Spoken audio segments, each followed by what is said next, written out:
Yo, what's up? My name is Retro Pat, and welcome back to the series Beat a Game, Buy a Game, a series where I'm trying to build a collection by playing video games. Who would have thought? Now you can see right back here in our one square shelf, that's where I'm currently putting the games built from this collection, and this episode will be an interesting one. We're sticking to the Xbox 360 theme as that's just the console that I've been enjoying recently. I know it may not be retro enough to some, but it's a console that I grew up with and I'm really appreciating, so I don't want to try to force anything and play any games I don't like. I just want to play games I do enjoy, which are currently happen to be on the Xbox 360 console. I do want to note that this episode took me a while because I played a lot of long games for whatever reason. I'm currently playing through LA Noire, Borderlands 1, and Rage, which are all very long RPGs, so this one took a while to make, so I appreciate any likes, subscribes, any support goes a long way. Playing long games and RPGs like this is important to me because I don't want to reward myself by just going for the most efficient, short games to buy more games. I want to still play the games that I enjoy, even if it's not the most beneficial to the challenge, because that's the point, right? That's the point of a challenge like this, to enjoy games I know that I'll enjoy or might enjoy, and then get a reward from it. I will say one of my favorite things about this series is going back and playing games that I played a ton as a kid or teenager but never beat. That really follows through the same theme in this video, in this episode, so I'm excited for that. But without further ado, let's go ahead and beat some video games. Alright, now the first game I beat for this video was Rage, a 2011 release, one of my favorite years in video games that deserves its own video. 2011 released shooter, action, adventure, story type game with incredibly unique combat and unique enemy AI. I will definitely end up doing an entire video dedicated to Rage, and I've already written a lot of the script as, in my opinion, it's definitely a hidden gem. I know that term gets thrown around a ton, but I think 2011 just had a lot of hidden gems because there were so many bangers that year that a lot of games got swept under the rug. But check out, hopefully, I don't know if it'll be released during this video or after this video. I should be releasing a Rage review, so check that out if you're interested. Really cool game, just beautiful. It was so hyped. It was developed by the same people who made Quake and Doom. It's not the best game, it's not the perfect game by any means, but it's really a fantastic game and definitely worth checking out if you haven't. It's also dirt cheap. I think sealed copies go for like 8 to 10 bucks, complete copies like $5. Some of Rage's biggest strengths are the beautiful architecture and characters. They're very deep, and you can really learn a lot about the world and the world building via looking at it and observing the environments. Rage chose a very interesting thing that not many developers were doing at this time. They actually chose to make a much smaller map, a much smaller map than many other like RPGs and such at the time. Now I know Rage isn't technically an RPG. It lacks the leveling and like progressing of the character that RPGs technically have, but it's very RPG-like to me in terms of the just environment and world building, which most RPGs really dive deep into, which Rage does really beautifully. Now, once again, it's a very small map, but they chose that purposefully to really focus on and flesh life into the world and into the characters and environment. Now, the most memorable thing from Rage that many of you might remember if you picked it up a time or two and played a little bit of it is the enemy AI. These things are scary, they're deadly, they're interesting, it's insane. I still think, even looking back 10 years later, looking back at this AI, it's unbelievably impressive, and that's going to be something I talk about a ton in my Rage review. Seeing these guys run off walls, parkour off buildings, climb up like cages and stuff, it's insane. They're really crazy, and it continues to stay interesting. You never get bored of seeing how the enemy bandits are going to lunge desperately at you to try to kill you. Now, I think Rage's biggest weakness is its quest line. I think the storyline overall is actually interesting. The issue is it's a pretty like slow-ish story. It's very slowly paced. The pacing's terrible. Not enough really happens. I think they could have told it in a lot shorter time, but they wanted the game to be longer, and the game could be longer. I beat it in a little over 8 hours, like 8.5 hours or so. Put a decent amount of time into it. But the story itself is not bad. What just happens is they just pace it terribly, and it ends up being super drawn out, and it's not really interesting enough to continue. And a lot of the quests themselves just end up being, hey, go fetch me this. They're fetch quests. Hey, go talk to this guy. Hey, go clear out this bandits. I'd say 90% of the quests are, hey, go to this hideout, this base, clear it out, get something, bring it back to me. And it's just that over and over again. So the quests themselves really get boring really quickly. It's really unfortunate, but the combat is interesting, so I think they were just relying on that kind of hard. Like, the combat is really fun, but after doing it over and over again, it can get monotonous. A lot of people don't know that Rage also tried to have a multiplayer, and it has a co-op side of the game that I've barely touched or haven't touched at all and haven't explored. I would love to one day explore the cooperativeness of Rage. That seems really interesting to me, where you have these kind of side missions that explain like the legends and the history of the game with another person, like split screen or via the internet, which is really, really interesting. They also had a multiplayer aspect with it was like a car derby sort of racing thing that happens also in the storyline against AI. I don't think it did very well. It kind of bombed. Rage itself kind of bombed. It sold around 3 million copies. Not the best for all the hype it had, but not terrible. Definitely an underrated gem. Definitely a really cool game, and you just can't beat it for the price. $5, $8 for a sealed copy. Just a great pickup. Alright, but that's enough gushing about Rage. I just really like this game, so I don't want to talk about it, and it is a super huge hidden gem. But if you want to see more about it, check out that Rage review, which hopefully will be linked in the description at some point. But as the saying goes, when one video game case closes, another opens. Well, our first mystery purchase. So this one went above our $20 budget of one per video game, so I'm going to have to defeat 2 video games to be honored enough to show you guys this purchase and truly be able to access it. You know what that means? It's time to play another video game. The original Borderlands. This game is hard. I remember playing this game as a kid, and I just couldn't get anywhere with it until someone on Xbox Live gave me a modded weapon, and then we farmed Crawmerax or whatever it's called, and it was so much fun, and I really enjoyed it. But I never legitimately beat through all of Borderlands 1. I never saw the ending. I never saw the vault being opened. I've never done any of that. So this is the video game I picked for game number 2 of this episode, and it was a tough one. It took me a lot of hours, but once I got into it, I really got into it, and I had a lot of fun, and I might actually keep playing this game even after this video, and I haven't done the DLC yet, so I would love to maybe go do the Secret Armory DLC. That is the one that I have. Now, unfortunately, I don't have a physical copy of this disc. I actually have it digitally downloaded on Xbox Live. For whatever reason, that's how my child brain wanted to purchase it. So I don't have a physical copy. I do have the one Secret Armory DLC, as I mentioned, but I don't have a disc copy. So if you're wondering why you didn't see this on my shelf during my collection video in the first episode, that's why. I actually have a decent amount of digitally downloaded games, so maybe I should include a clip of that at some point of all the games that you guys could pick from, and let me know in the comments if you want to see me play from that selection. Now, this is the first game that I played that I'm actually going to be including some of my own footage for. I do have a capture card for composite, but I don't have it for HDMI. I played with HDMI from Xbox 360 to my TV, so it looked a little bit better than this, or a lot better than this. But it was important because I wanted to show you guys my build, my character, and sort of everything I gained and established with this build. Because it's a long journey. I think I played almost 20 hours, if not a little over 20 hours on this journey, which is pretty long for a casual console kind of experience, as opposed to being like my main game. But I really got into it. The beginning of Borderlands 1, especially playing this game single player, playing this game solo, is brutally hard. But I think this is one of those RPGs that actually scales with you so well to where you actually feel yourself getting stronger and stronger. It's not like Skyrim, where I feel like Skyrim remains the same difficulty for the entire game. I feel like Borderlands is one of those classic RPGs that starts off incredibly hard and actually gets easier as things goes on. Now, there are still like hard bosses and hard parts here and there, but I think it actually gets easier as you gain abilities, gain experience, and really level up your character, which is a really satisfying feeling because you feel as though you're getting stronger. I love Skyrim to death, but I think it never really feels like you're getting stronger in Skyrim, your character, as opposed to getting access like a new weapon or something of the sort. But Borderlands really makes you feel like you are getting stronger. Now, if I didn't mention it yet, Borderlands has some high highs and some frustrating lows. It's a very frustrating game. It's a first-person shooting, obviously FPS, RPG type grindy questing. You like level your character. It's a lot of fun. It has a really interesting story. I think Borderlands has one of the most underrated stories. I feel like the storyline isn't really talked about enough, and it has one of the best openings, in my opinion, in all of video games, with that banger song and the bus coming through, and the character introduction is just phenomenal. If you haven't seen it, go watch it right now. It's really one of my favorites. But Borderlands does a fantastic job of world building, making you feel like you're growing stronger. The combat's pretty fun. The quests are mostly enjoyable, even though a lot of it's fetch quests. I feel like the characters and everything and the writing and the dialogue are fun enough to where it never gets too repetitive or too annoying. Now, I will say some of the biggest negatives of Borderlands are definitely just the difficulty and kind of it not portraying that to you.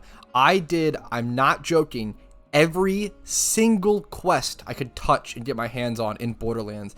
any of the mission boards, any extra side quests. I absolutely had to do every side quest possible within this game to even make it possible for me to complete the main quest line. It was so challenging. I had to get every little bit of XP that I could. It was brutal. It's crazy. They don't tell you. This is my biggest advice. If anyone wants to try Borderlands in the current day, nobody tells you this. Nobody says this. You have to do every quest. It's not a game like Skyrim or a game like anything else where you can only do the main quest line and just stick to it. You literally have to do pretty much every side quest. It gets insane. Now later on, it gets a lot easier, and I could have skipped the ones later on, but I was at a point where I was like, honestly, I might as well just do every quest in the game. So I quite literally did every quest in the entire game. It took me around 20 hours.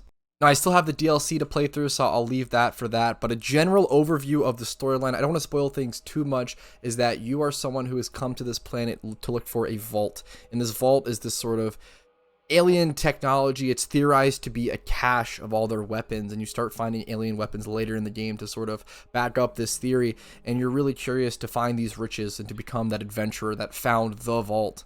And you discover these sort of voice dialogue memos of this person, Tannis, I believe her name was, who slowly goes insane. She came to this planet to discover the vault and find the vault, and said she had scientific evidence of it existing. And eventually, all of her coworkers die. Like, she goes insane, like loses her mind on the search for this vault. And you end up just discovering more and more on your journey. And this sort of government stylistic I guess, authority pops up, and they want to control the vault, obviously, and have that power-hungry control aspect of it. It's really interesting. It's a really underrated storyline. It's kind of slow, obviously, a little bit of a slow burn, but I think it's super underrated. I don't think Borderlands gets praised enough for its story.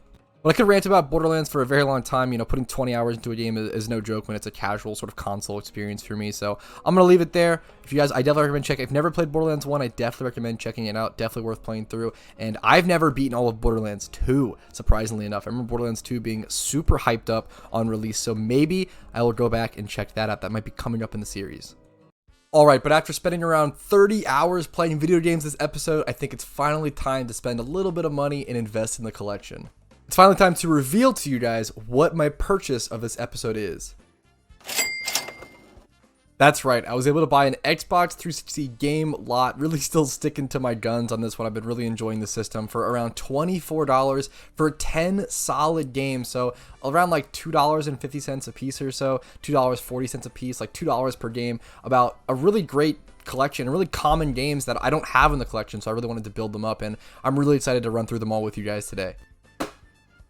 Alright, since this is such a large box of games, I'm going to have the box off to the side here, and I will just be going through them one by one, showing them off to you guys. Alright, now this is just someone's pure collection, so not all these games are going to have manuals. Some of them might have some cracks, like this one here at the top of the casing. I'm okay with that. I knew that when I made the purchase, and it was such a good deal, and I negotiated with the guy, so I'm pretty happy with it. The first two games I want to show off, Fable 2 and 3, absolute like RPG classics on the Xbox and 360, and I've never played them. I've never played a single game in the Fable series, which blows my mind because I know that I'll so obviously love it. So super excited to have these two in my collection. I know Fable 3 has a little bit of I guess disdain towards it. Fable 2 and the original Fable are beloved, and I'm super excited to try out the series. I've never played it, so I'm sure I'll love it. I'm sure it'll be a ton of fun to at least give it a try. Alright, next to more RPGs, more RPG classics. GTA 5 and Skyrim, just must-haves on the system. I already have a copy of Skyrim. This one it's the platinum hit, so it's not as good as my copy. I have the map in mind, I believe. Not a big deal, but I mean, I don't know. I don't mind having extra copies of Skyrim. I don't know if I'll sell it off or just keep it. I love the game. Mostly play it on PC, obviously, but it's cool to have a physical copy. And then GTA 5, I actually don't have a physical copy of. I played it, I think, off digital download growing up, or it might have been one of those cases. I don't know if anybody else had this experience. I did this with Battlefield 3, where my friend ended up burning a ring in his disc. He destroyed his disc, and what happened was it could still install. So what happened was he lent me the destroyed disc. He bought a new copy. I installed the new disc copy on my Xbox, and then the Xbox would actually still run the destroyed copy. So I was able to essentially get a free copy of Battlefield 3. And I think I might have done the same with GTA 5 as a kid. That was sort of a workaround that some kids did. If you ever had that experience happen, let me know. I don't know how niche it is. I think it's kind of a cool story, though. Kind of a telltale sign of the times. But I've played both of those games extensively. Now, on to two games that I have not played extensively. Two games that I've pretty much never played. I actually know very little about this game, so if you guys know about this game, let me know in the comments down below. Time Shift. I know nothing about this. Time Shift and Dishonored. So I played Dishonored a little bit. I wasn't a huge fan. I think I played like a demo or something. Probably a cool game. I want to give it a proper chance. Just like a sneaky stealth spy type game where I assume you get dishonored in some royal position. Time Shift, I don't know anything about, but I like the cover. I like the holographic, I guess, effect on his mask. I don't know much about this game at all. I don't know much about it at all. Harness time as the ultimate weapon. Slow stop and reverse the flow of time to destroy your enemies. Sounds interesting enough in a shooter where you get to control time. Can't be too bad, right? Sounds like a fun time to me to at least test out the mechanics. Once again, when you're paying $2-3 a piece for these games, not too upset. Like, I'm really happy to grow the Xbox 360 collection, even though it was one of my favorite consoles ever. It might even be, I think PS2 is my favorite ever, but Xbox 360 might be number 2. My second favorite console ever, and for my collection to be as small as it is for it, I just have a lot of growing to do in the collection. All right, two more very RPG-like adventure games, just classics for the console. Assassin's Creed 3 and Dead Island. I loved Dead Island. Dead Island is a really interesting game. I'm not a zombie person at all. For whatever reason, I'm not scared of many things, but zombies, I don't know why zombies is like the one thing that I don't like. I hate it. I hate the idea of a zombie apocalypse. It freaks me out. I don't like zombie stuff. I never liked Call of Duty Black Ops zombies or zombies that much. I didn't like Left 4 Dead 2 even that much, even though it's kind of, you know, jokey. I just don't like zombies. But Dead Island. Dead Island was a game that I actually pre-ordered or bought. One of the few games I pre-ordered as a kid. You don't get to pre-order that many games when you're a kid, right? But I was so excited for this game, and I thought it was so cool, and I actually pre-ordered it, and it is a really cool game. It was still really scary for me to play at times, but I think it was worth it. The soundtrack or the music in this game, Sam B and everything, it's a really cool game. It's such an interesting zombie game, and it's at least worth playing at the very least. Now, Assassin's Creed 3, I've never played. I played Assassin's Creed 2. That was the only Assassin's Creed I ever played was 2, and it was a really interesting game. It was really neat. I didn't care for the storyline one bit as a kid. Maybe that'll change now that I'm older. But I'm interested. The mechanics were always fun, but couldn't keep me involved in it enough. So maybe I'll give the series another chance. I do want to pick up Black Flag at some point, as I hear that's just like the best, not just assassin game, but best pirate game to ever exist. So I definitely want to try out Black Flag at some point. All right, I try to keep the games that I showed off together kind of related to each other, but these ones aren't really at all. Overlord and Portal 2. So Overlord is a game that I feel like I saw everywhere that I went in the time period. It was on Steam. It was heavily advertised in stores and so I don't know. I thought I saw this game everywhere, but I never knew anyone who actually played it. And I never I know of the game. Oh, it's a really cool map. That's awesome. I knew of the game, but I feel like no one actually played this game, and I'm really curious to know if it's actually good. I love this map. How cool is that? That's awesome. I love a game with a map. I'm a sucker for that. But yeah, I don't know if it's actually a good game. I don't know if it sucks, even though it was so advertised. I don't know. I feel like I always heard about this game. I don't know if it's a hidden gem, or I don't even call it hidden. It wasn't really hidden. I don't know if it's good or bad, but we'll give it a try. I'm excited. I've always wanted to try Overlord. Always wanted to play it, but never got around to it. Portal 2. Funnily enough, this copy of Portal 2 is actually sealed. And it's funny because this is the most important game in the lot to me. This was actually the game that I wanted the most in the entire lot. I have Portal 2 on PC, but I've never played it on console. And I mean, Portal, the whole series, just incredible. If you haven't played Portal 1 and 2, go right now. Go right now. Go to Steam, download it, go play Portal 1 and 2. Or if you can't, go watch a playthrough. Watching a playthrough of Portal 1 and 2 are great ways to experience the game. They're just incredible, fantastic games. I actually reran through Portal 1 recently. So I sat down, I was like, a way to relax in the afternoon. I just wanted to play through Portal 1, and my girlfriend just watched me play Portal 1 the whole way through, and it was really fun. So you know what? I wanted to go ahead and do the same thing with Portal 2. It was really fun. She was really into the world and really liked the dialogue. It was interesting.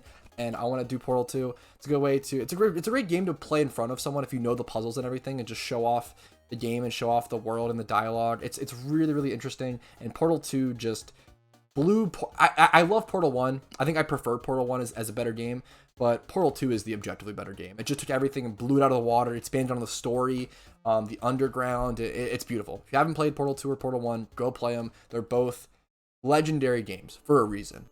But because this copy is sealed, I don't know what I'm going to do. I might go ahead and just buy another copy of Portal 2 to be able to play through it. I might just open this copy. I really don't know. Portal 2 isn't the most expensive game sealed. It's like 16 bucks, I think. And then it's like 8 complete in box, 16 sealed. It's not the craziest difference. So part of me just wants to open it, but man, it's hard for me to crack a sealed game. I don't know why. I just can't bring myself to do it. I think I'd almost just go ahead and rather pay the extra 8 bucks to have a different copy. So that might be what I do. But that's it, the last couple games. If you want a quick overview, here is the stack. These will be going on that top shelf corner behind me right there. There. God, it's so hard on the camera. Right there. It'll be right there, and it'll look fantastic. Hope I don't drop these. It'll look fantastic in the background, seeing that collection grow. Hopefully you guys enjoy it. It's cool to get some bulk games like this, but maybe next episode we focus on lower quantity, higher quality. We'll have to see. Thank you guys so much for watching. I super appreciate it. If you enjoyed today's episode, let me know in the comments down below. Like the video if you did enjoy it, dislike it if you didn't, and subscribe to the channel to keep up with new upcoming episodes. And I think I might have to make an important rule change going into episode 3 to really balance out the amount of hours each game takes. But we'll see how that goes. I'll see you guys in episode 3. Have a great day. Peace.